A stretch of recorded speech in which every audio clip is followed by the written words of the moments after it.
Announcement చేసిన దాఖలాలు.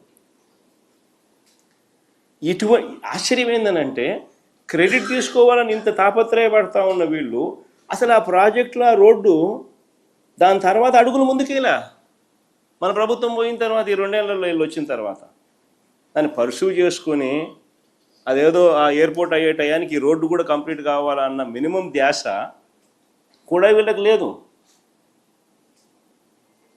ఈరోజు ఎయిర్పోర్ట్ కంప్లీట్ అవుతా ఉంది, నెలలో బహుశా ఫ్లైట్స్ కూడా టేక్ ఆఫ్ అవుతాయి. పరిస్థితి చూస్తే రోడ్డు కనెక్టివిటీ కుంటు రోడ్డే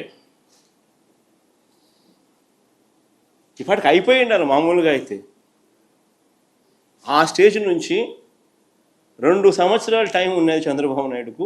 ఈ ప్రాజెక్టు ఒకవైపున చకచకా పనులు జరుగుతూ ఉన్నాయి, ఓ పక్క రోడ్డు మీద కూడా ధ్యాస పెట్టిందంటే ఇది అయిపోయే లోపల అది కూడా అయిపోయి ఉండేది. కనీసం ఆ పని కూడా పర్సు కూడా చేయలే.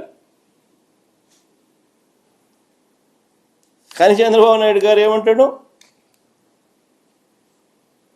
క్రెడిట్ చోరీ.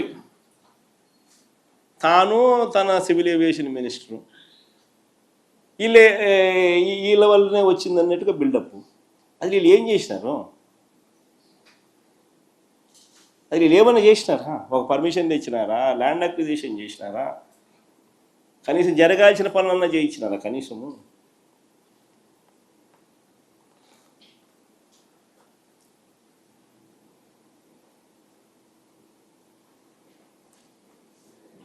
చంద్రబాబు